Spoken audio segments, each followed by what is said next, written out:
Welcome to the Art of Physics. Hi, I'm Art Wiggins, and for 37 years I taught physics to Oakland Community College students. So why am I here? What are we going to do with this?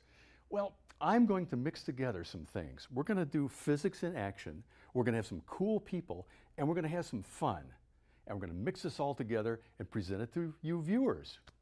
So what do you think this is going to be? Do you think it'll be maybe something like Jon Stewart and maybe Monty Python and let's see, what else? Cosmos all mixed together? We should be so lucky. Could that happen? Stick around, we may find out.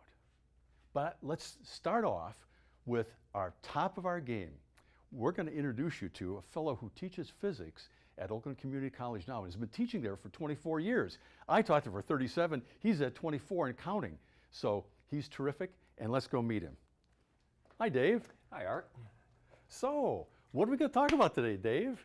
I'm thinking we'll talk about waves and resonance. Waves. Something people love. Well, that's true, they do. So maybe we'll make a little action here. You want to take an end of this? I'll take this end. Why do I get the crummy end of the stick all the time? Yeah, that's okay. Okay. So what are we going to do about, what are waves anyway, Dave? well, a wave is, the way we define it, is a disturbance that transmits energy through a medium. Ah. And in this case, the disturbance is going to be something I create because I'm quite good at doing that. Just making disturbances? Yeah, creating disturbances. And in the process, that disturbance is going to start down here, and then it's going to travel through the spring, which is the medium, to you.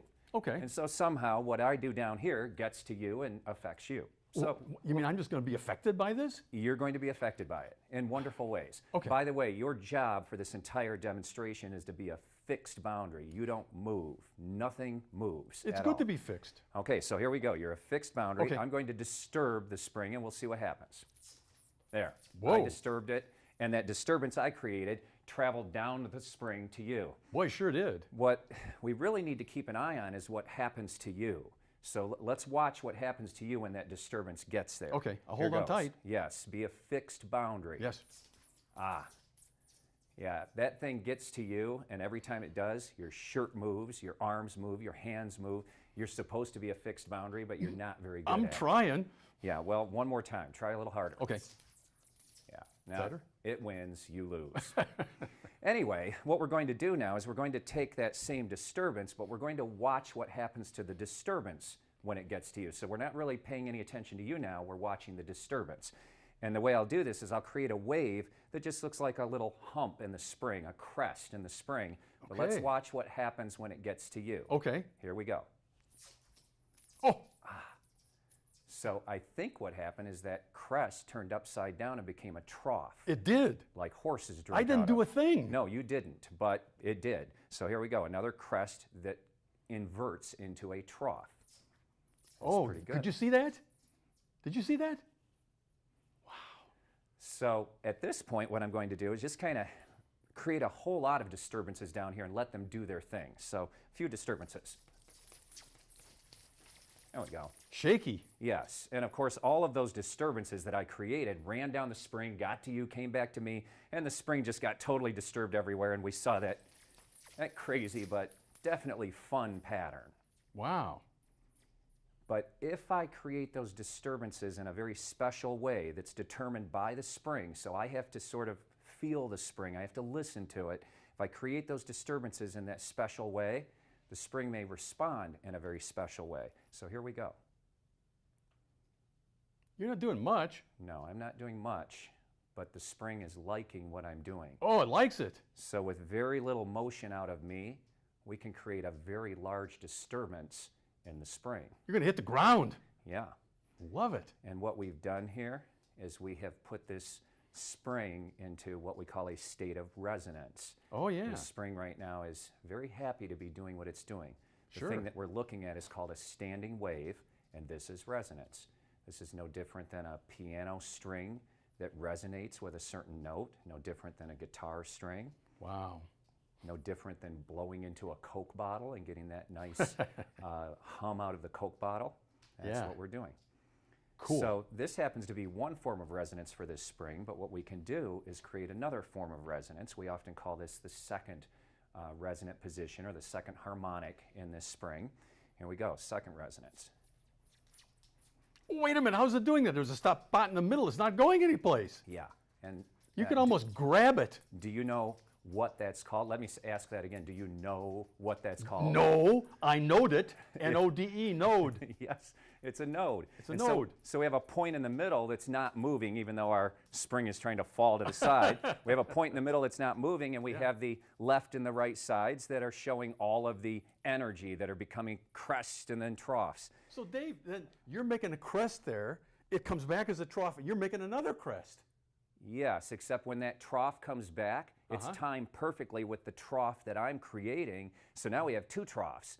And then it gets here, turns into a crest along with the crest I'm creating. Now we have three crests, and that's how it piles up into resonance. They're piling up into a resonance condition. I love it. And the important thing here is that we note the more loops, the more vibrational areas that we have in this spring, the more energy I have to put in, because we're increasing the frequency. And the more energy I have to absorb. Exactly. Okay. And we're increasing this frequency, or the number of times it bounces up and down every second or minute or whatever. So here we go. We're going to go for a third harmonic, or third resonant position. Really? Here we go. Oh, that's And with tough. this floppy spring, that's a little tough. We'll try again. Try again. Having a hard time listening to the spring. If we get it. Oh, yeah, there you go. There we go. There you go. We got it. This takes talent. I'll say, my gosh, There it is. Is that 3 or 4? almost looked like 4. It might be 4. Geez, I hope they pay you guys a lot of money for this. They do. So now you get to make the 3.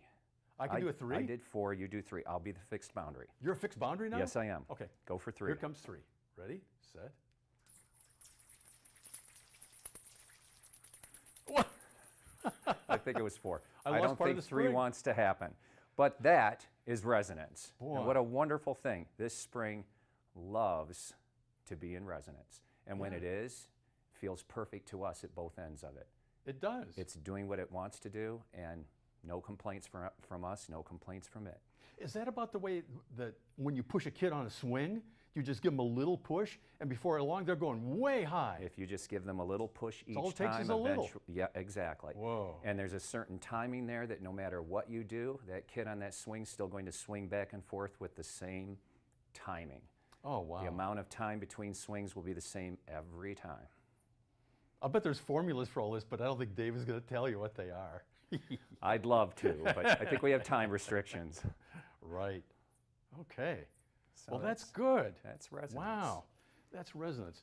This spring really did its work well. Yes. Very good. Thank you, spring. So, are there other examples of resonance that you'd like to talk about? There are examples of resonance. We're going to go and sit down, okay? Examples of resonance. We can only stand so long. Examples of resonance all over the place. Yeah? If you happen to look out in your yard on a windy day and you see one of those leaves in a tree that's just kind of going like this, yeah. that's a wonderful example of resonance. If you happen to live on a dirt road like I do, or And you I do, and you're driving along and you hit one of those washboard portions of the dirt road, your car will go into resonance on that washboard portion of that dirt road. Sometimes you walk outside on a windy day and you see a sign that's kind of going like that. Yeah. In the wind, resonance. Those are fun. It looks spooky when that happens, Yes. but it's just a resonance phenomenon. Yeah. Wow, that's neat. I love it. Well, do you do anything with your guitar? Because I see there's a guitar. Oh, I here. do. I can give an example of resonance with the guitar. Really? Yeah. Many ways to do this. I can take one string and pluck it, and that's resonance in that one string. Or I can take all the strings and strum them. That's resonance. I can change the way that resonance sounds. Well, I see what he's doing. He's changing the length of the string. Yeah, kind of, guitar players call this fretting it and changing the length, but sure enough, I get a certain kind of resonance there. If I want to get a different kind out of the lowest string here, I can do that, get a different kind of resonance, that, and so on. Nice. There are many other examples from nature. A guitar is something that we often will attribute to people, but there's something very natural about this. But in nature, we see this and hear this all the time. Really? for example, I think we have some sound clips for you that we can listen to here. Is there a sound clip? David, you got a sound clip for us? Play it. Let's hear what it is. Maybe we'll be able to figure it out.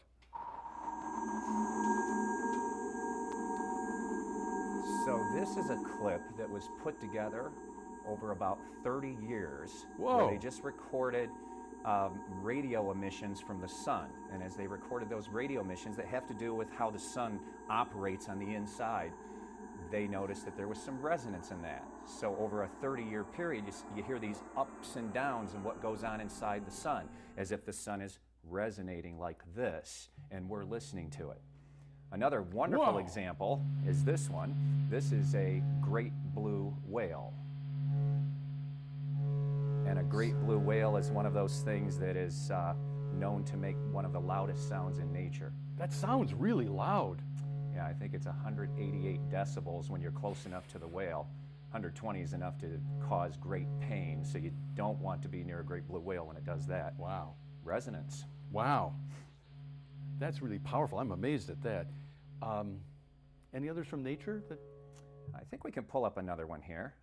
Let's try this next one. Wow, hard to get off that one, wasn't it? Yeah, I'm not sure what that one was. Here we go. I'm hearing something. Oh, yeah, I heard that. Sounded like bloop. Yeah.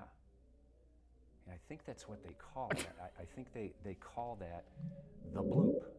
There it is again. Yeah, and there is some resonance in that. In order for that to happen, resonance, they're not quite sure what it is, although one theory is it's an iceberg that is breaking off an ice shelf or off a glacier and falling into the ocean. Geez, you're making me cold already just thinking about and we it. hear the bloop, resonance. Bloop? Yeah. Wow. But we don't know. Okay, I hear a good sound. Yeah, this is something we're all very familiar with. This is a bird sound. Bird sound. This is a bird song. And in this case, it's the song of the hermit thrush. What the hermit thrush can do that we can't do is create multiple notes simultaneously. So if you listen to it, it's a very eerie sound. Oh, I hear another eerie sound. We've heard that sound in classrooms recently. Yeah, many times. Meredith, I think that's you. Thank you. I think it's for me now. Thank you very much. We just acquired a cell phone, Dave. Yeah. Now that's a resonance of sorts. You didn't talk on it, did you? Okay. So I heard a rumor about something Dave does, and I wanted to see maybe if we could verify it. And that is, when a cell phone rings in class, I mean, it destroys everybody's chain of thought. You really can't get things done. And you lose whatever it was you were thinking about. So Dave doesn't like to have that happen. So he has developed a technique whereby he deals with people whose cell phones ring during the class.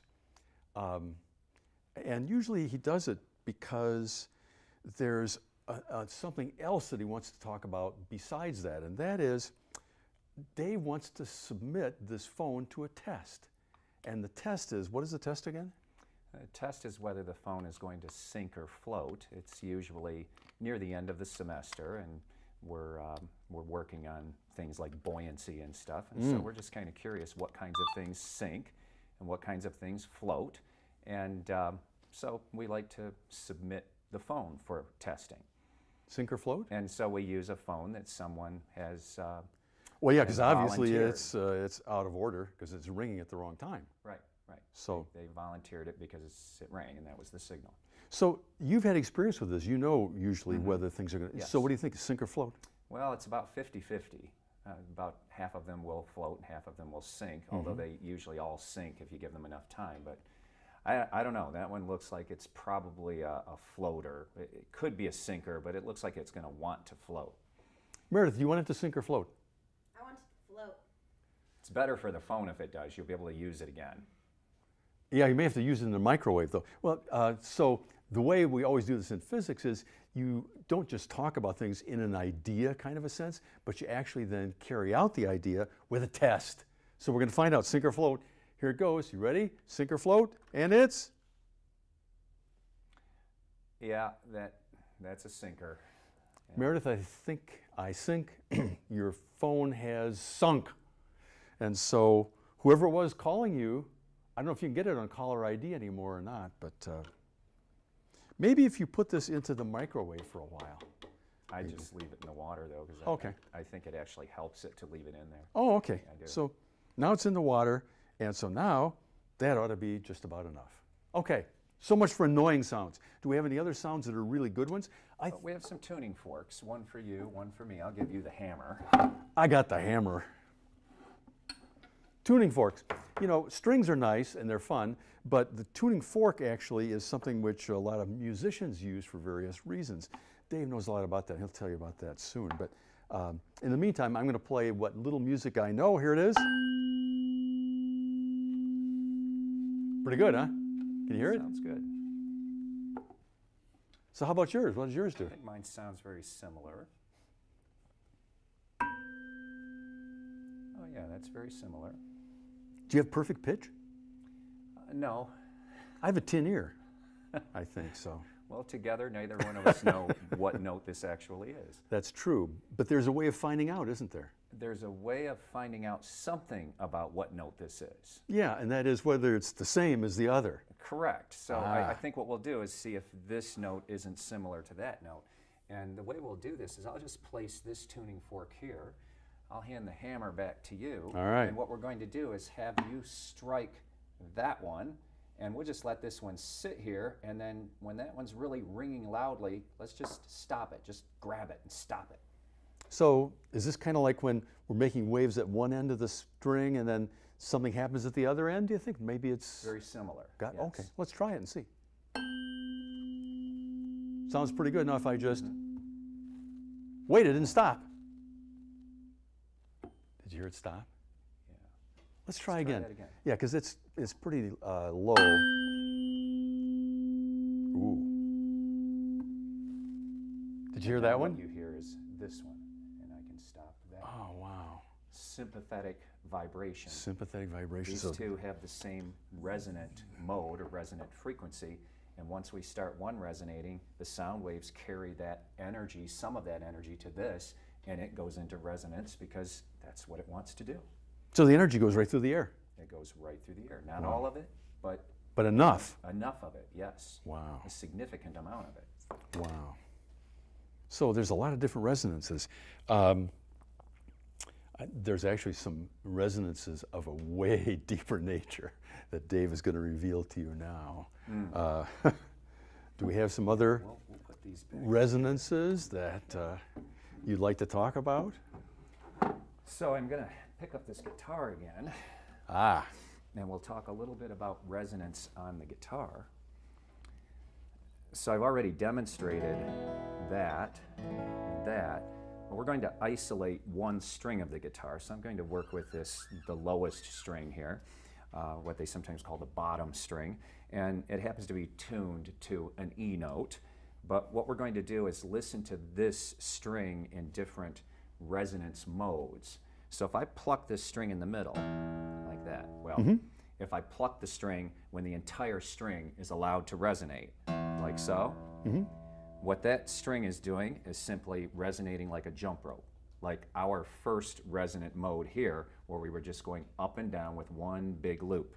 That's all it's doing. so one big loop. One big loop that's just vibrating up and down or back and forth. That's it. Looks like a jump rope, except it's not going in circles. And you can't see it because it's vibrating too fast, really, for the eye. Yes, Okay. it's vibrating. This string is probably vibrating at 200 times a second, so we can't really pick it up.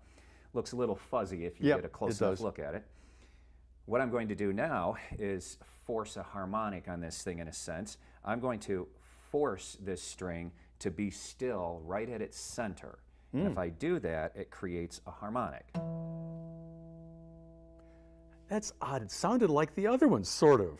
Except it's an octave higher. Wow. So it's like hitting the next E note on the piano. So there's that E note, then there's that. Huh. And so now what we've done is we've heard the fundamental frequency for that string, and we've heard the second harmonic. The first harmonic is the fundamental. So there's the second harmonic. What I'm going to do next is create the third. So this time, the string is going to vibrate up and down here, here, and here. So it's like the one Like the three-ring circus we had going there before. The one that I don't think we were successful at. We were close. But that one happens here, so listen closely. So now it's vibrating with 3 crests or loops or crests and troughs. Right. Right there.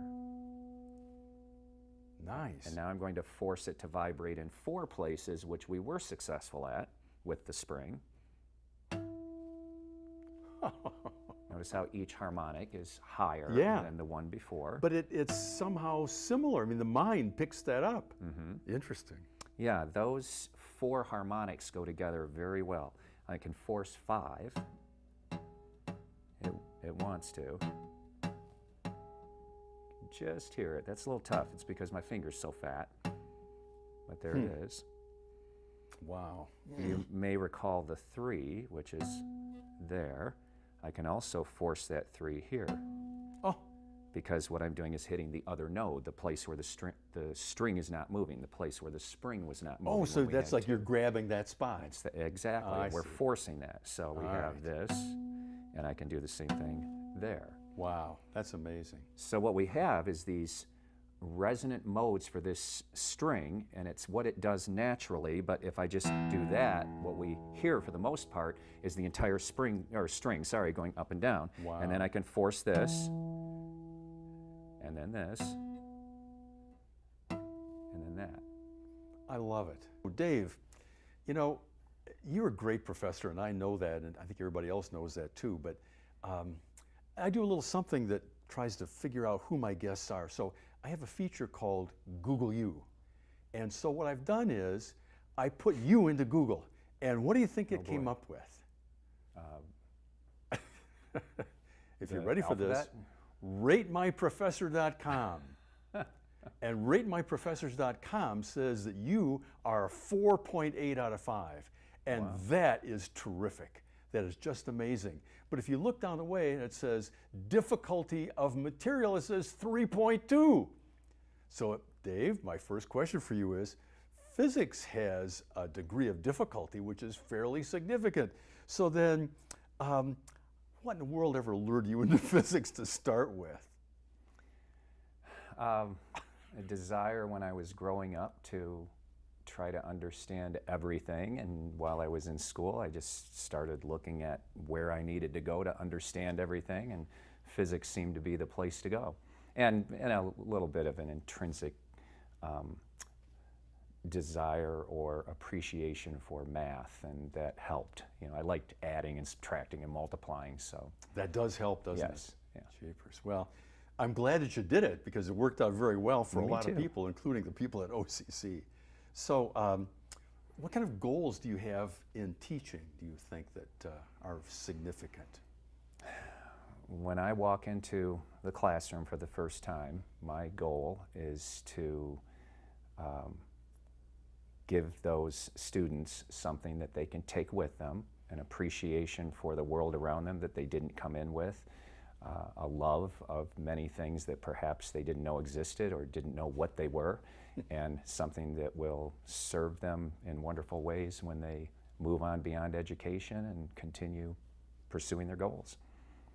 Well, evidently, Rate My Professors seem like you're doing what you're asking, you're trying to do because it's working. Working at it. Yeah, that's good. That helps a lot.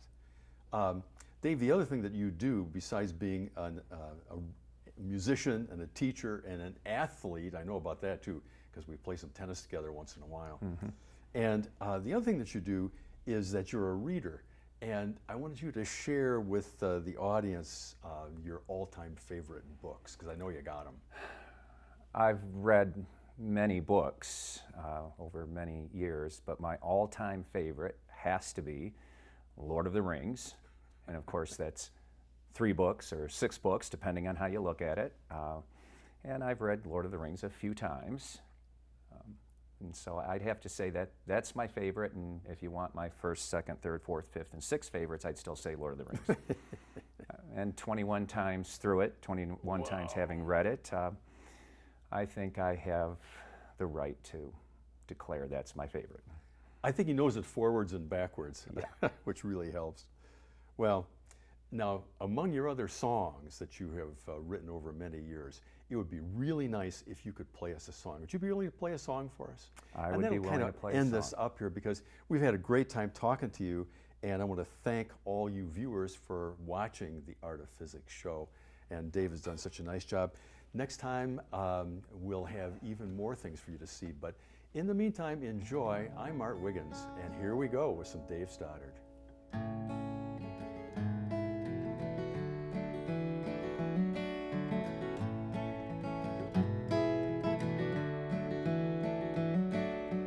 Wonder where she'll sleep tonight, if she thinks about the moonlight when the sun comes up. Does she miss the rain? On the road I found this old guitar, a secondhand store near Miramar. Faded on the back I found her name. I wonder if she sings about the wind, or if this story has an end when I play Anna's guitar.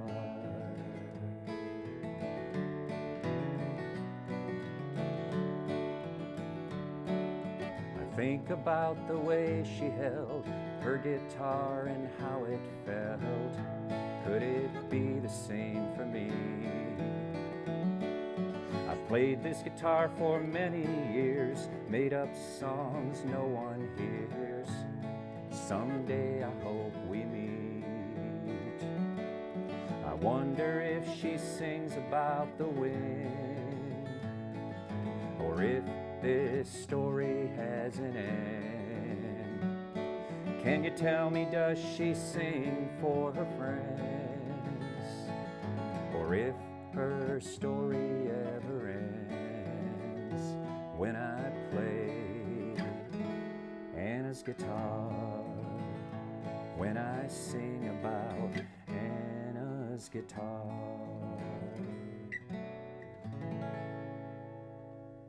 Wow. That's fabulous. Thanks a lot, Dave. Really appreciate that. Thank you all.